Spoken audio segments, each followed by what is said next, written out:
This is National Native News. I'm Antonia Gonzalez. South Dakota Water Management Board hearings continue Tuesday to determine if water should be allocated to build the Keystone XL pipeline. 2 initial days of hearings took place at the beginning of the month. A witness for TC Energy spent much of the day on the stand agreeing with conclusions of an engineer who has recommended issuing the permit. Toward the end of the day, a witness from the Yankton Sioux Tribe stepped up to testify. As Victoria Wicks reports. The mission for this day of hearings is limited to water quantity, not quality, and specifically addresses the Cheyenne River. The board will hear testimony on the waters of the Bad River and White River separately. Toward the end of the day, the Yankton Sioux Tribal Historic Preservation Officer is allowed to testify out of turn because he's not available the next day. And being out of turn, Kip Spotted Eagle is able to address water quality, other rivers, public good, and beneficial use.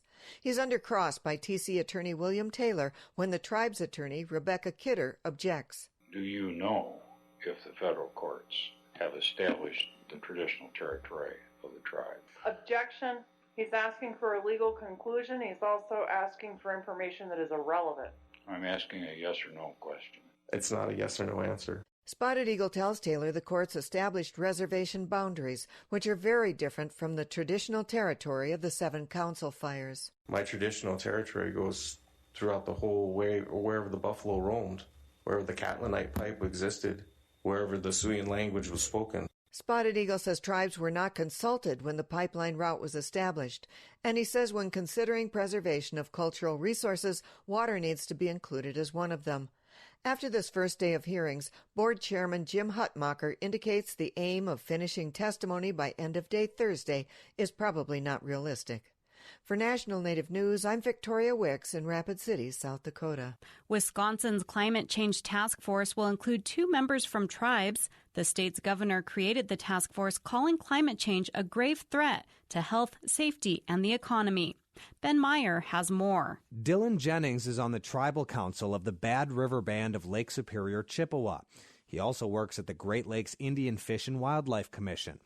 Jennings says the task force created by Wisconsin Governor Tony Evers will advise the administration on policy, work on reducing the state's carbon footprint, and improve renewable energy. As a member of one of our tribal communities, we're very proud of our subsistence lifestyle and the way that we live, and it's very much rooted and connected to our environment. Forest County Potawatomi Attorney General Jeff Crawford will also serve on the task force.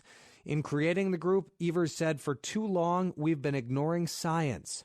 Jennings is looking forward to bringing a tribal perspective to discussions. Our worldview as tribal communities, paired with the traditional knowledge that our communities hold, is an excellent addition to the task force and should provide a very unique perspective. The task force will work with the Office of Sustainability and Clean Energy and be chaired by Wisconsin Lieutenant Governor Mandela Barnes. For National Native News, I'm Ben Meyer in Rhinelander, Wisconsin.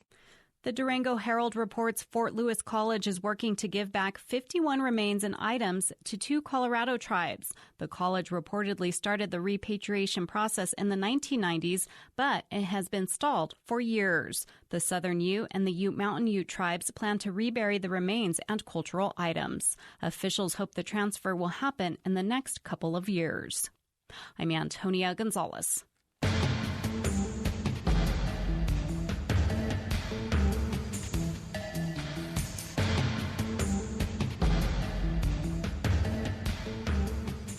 National Native News is produced by Koahnic Broadcast Corporation with funding by the Corporation for Public Broadcasting.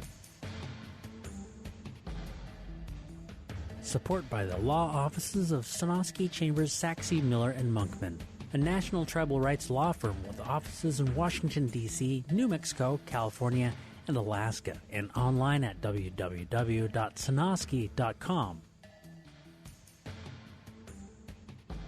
Support by BNSF Railway, moving our economy for over 165 years. Our vision is to operate injury and accident-free with safety programs, training, and technology. More at bnsf.com/tribal relations.